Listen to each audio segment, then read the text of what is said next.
Eu creio que amanhã foi suficientemente plena de informação e interpretação, e, é claro, sempre é possível agregar mais da parte dos que vão falar, dos que responderiam em termos de perguntas, mas eu acho que já amanhã foi densa o suficiente. E foi algo interessante, porque desde que o Boris iniciou, mostrando qual era o contexto e o que estava subjacente, inclusive do ponto de vista das forças sociais, ficou visto, e ele mesmo mostrou isso, que isso não era suficiente para explicar o contexto todo. O Boris salientou aqui o que era óbvio na época e precisa ser rememorado sempre, é que o contexto era esse mesmo, a Guerra Fria e Cuba, por um lado. Por outro lado, que é um outro dado importante, existia uma ação, uma tradição no Exército Brasileiro dele participar da política. Não é coisa nova, desde a volta da Guerra do Paraguai, a República, etc, etc. Era o feijão com arroz. Basta ler o Diário do Getúlio, ele está o tempo todo preocupado com a conspiração militar. Aquilo era o cotidiano. O Exército era um partido político. E o partido militar estava dividido. É o que o Boris mostrou aqui. Já estava dividido desde o tempo do Getúlio. E creio que depois o Bolívar agregou algo que também é interessante. Quer dizer, nesse jogo todo, os personagens contam decisivamente. Não é simplesmente um jogo de forças estruturais que estão se movimentando, o que é a classe operária, o que é a representação sobre o papel histórico dela, como foi bem ressaltado aqui, mas também como é o desempenho das pessoas e quais são os seus projetos, até individuais. E eu acho que o Serra fez uma análise, então, bastante clara desse processo todo, com a vivência que ele teve da época. Ele disse que eu era comunista na época, não é verdade.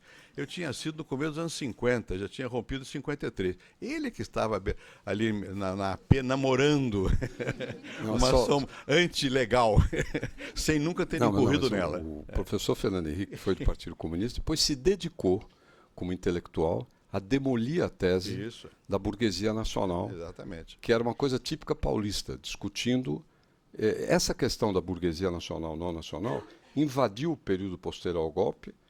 Teve gente que morreu por causa das divisões, porque se fosse capitalismo já seria socialismo, etapa, isso, etapa ou não, foi uma coisa dramática. Momento, Mas enfim, o fato é que nas análises do Serra, ele mostrou com a vivência dele o que foi aquele dia a dia. Eu não vou reiterar, repetir, porque não é necessário, aqui foi muito bem explicado tudo. Eu participei de um debate, agora, semana passada, que o SEBRAP organizou. Não houve debate, porque o Chico de Oliveira ficou doente, não pôde estar presente. Talvez não houvesse nem debate mesmo com o Chico. Mas o que eu pude dizer lá foi exemplificar o que o Serra disse aqui. O espanto de todos nós. Porque se sabia que vinha alguma coisa. Quem viu o que o Boris disse sabe, as forças aqui. Há um trabalho do Vanderlei Guilherme que ele mostra que o Congresso estava paralisado, não tomava mais decisões. Era óbvio que nós estávamos marchando para uma situação de anomia. Por acaso eu estava no Rio de Janeiro dia 13 de março. Bom, e meu pai morava no Arpoador. E eu fui para a Central do Brasil para tomar um trem nesse dia. E aquela orla do Rio de Janeiro, nos apartamentos quase todos, tinha uma vela acesa contra o comício. A sociedade estava realmente dividida. E eu cheguei lá, fui tomar um trem, usava saindo do trem para vir para São Paulo, e lá estava o Zé Gregório no trem, junto com o Plínio de Arruda Sampaio e o Marco Antônio Mastrobono, que se casou mais tarde com uma filha do Jânio. E nós jantamos no trem e conversávamos. Ali havia uma discussão, que vem golpe, vem, mas de quem? Uns achavam que era do Jango, outros que achavam que era contra o Jango. Mal sabíamos nós que poucos meses depois eu fui para o exílio e o Plínio também, foi até parar na minha casa no Chile. Né? Bom, mas nós estávamos absolutamente sem saber muito bem de onde é que viria o golpe, que viria. Quando em qualquer mal, ali já, porque nós não... e é verdade.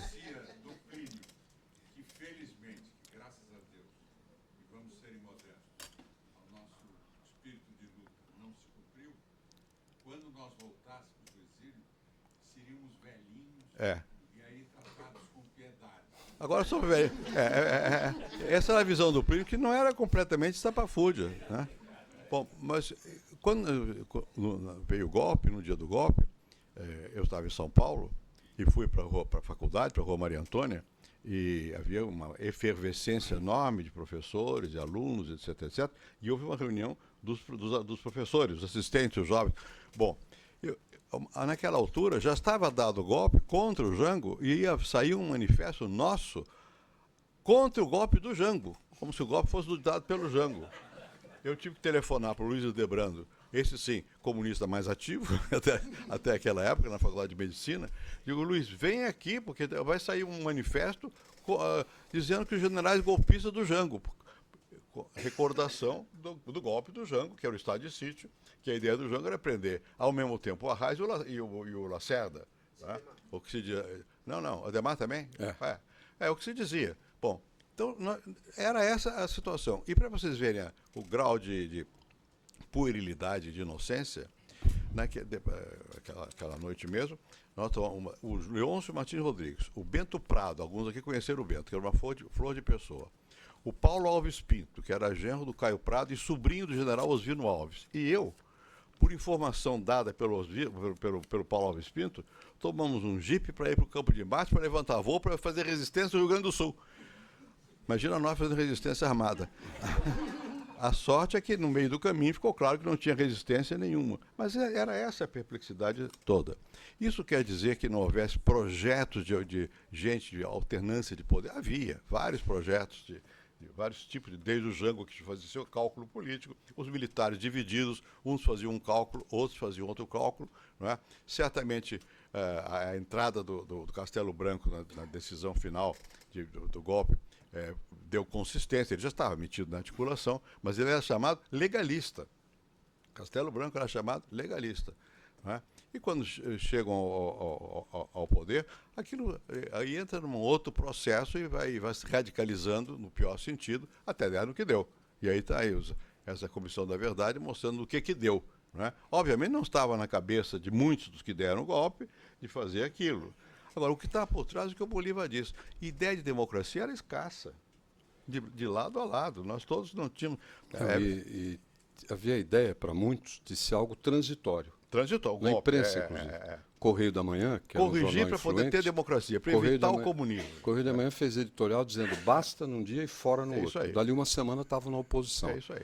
O Jornal do Brasil, o Alberto Dines, organizou um livro chamado Os Idos de Março, que era uma comemoração do golpe. Era todo esse pessoal do Jornal do Brasil, que eles achavam que tirava o Jango e... O Jango e o fantasma do comunismo. O fantasma do comunismo, e logo retomaria o processo democrático normal. Mas, na verdade, não havia realmente na esquerda da época um sentimento democrático. O sentimento era esse, voto não enche barriga. Né? Nunca houve um sentimento de valorização da democracia. Queríamos igualdade, mas liberdade era uma coisa mais relativa.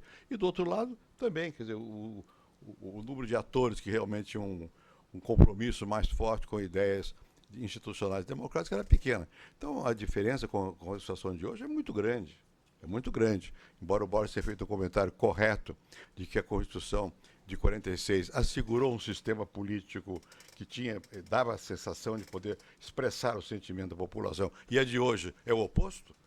Dá o sentimento de que os partidos não expressam mais nada e que o Congresso, hoje em dia, não tem o significado de representar a sociedade, seja presente. Isso é verdade. Mas não existe, por outro lado, a formação de uma ideologia que seja antidemocrática. E naquela época havia. Bom, já falei além do que era razoável para quem não tinha que comentar nada, só para agradecer, e muito aos que vieram aqui, porque foi realmente uma manhã enriquecedora. E eu espero que essa sensação que me foi transmitida tenha sido partilhada por todos aqui presentes. Muito obrigado a todos.